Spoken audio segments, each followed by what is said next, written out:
One of the biggest lies healing exposed wasn't that I couldn't trust other people. It was that I stopped trusting myself.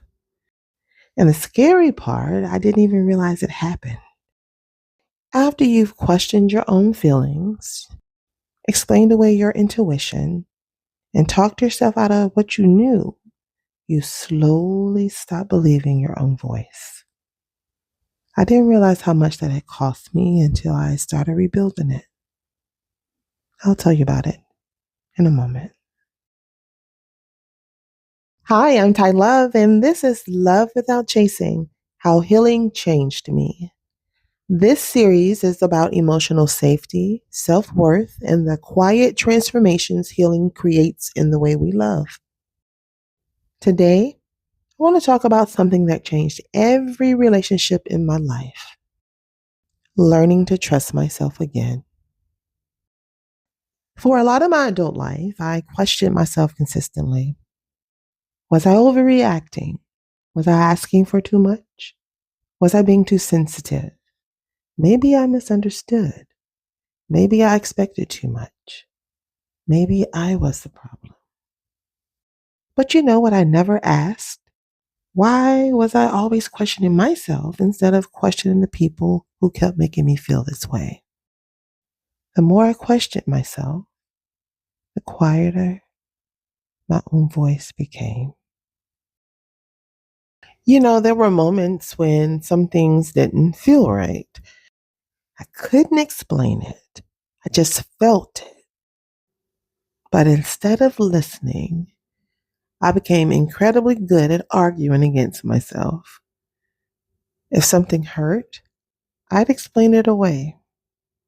If someone crossed a boundary, I called it a misunderstanding. If my body felt unsafe, I'll tell myself I was overthinking. I wanted proof, permission, someone else to tell me my feelings made sense.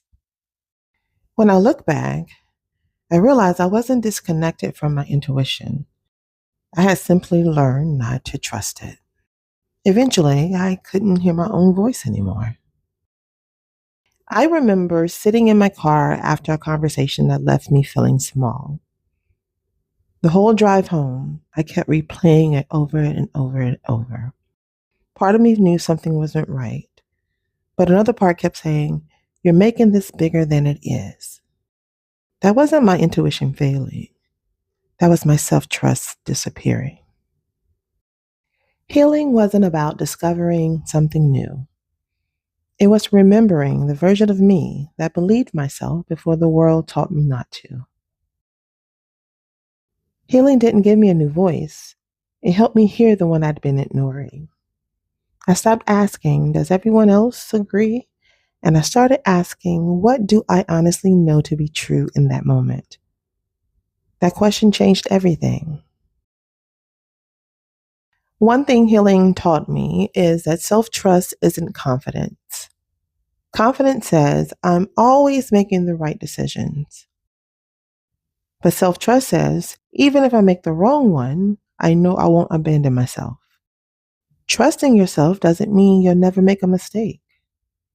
It means you stop abandoning yourself every time uncertainty shows up. You listen, you observe, you stay curious. You give your own voice the same respect you always give everyone else's. Because healing isn't becoming perfect, it's becoming honest with yourself. One question from my Love Without Chasing workbook stayed with me. The question was, what have I been trying to convince myself isn't true? I remember sitting with that question for a long time. Not because it was easy, but because it was honest. Sometimes honesty is the first step towards healing. What I know now is the relationship I needed to rebuild first was the one I had with myself. When you trust yourself, reassurance becomes a gift instead of a requirement. You stop explaining away your feelings. You stop second guessing your peace. You stop abandoning yourself just because someone else sees things differently.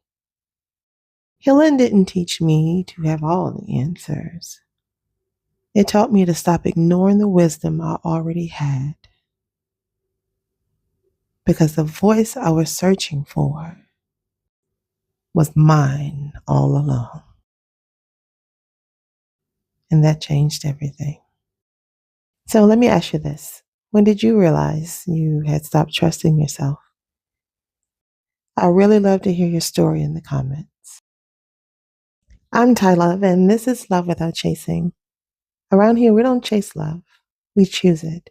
We choose ourselves too. Next episode, I want to talk about something I misunderstood for years. I thought pain made love deeper, but healing taught me pain and love are not the same thing. I'll see you in the next episode.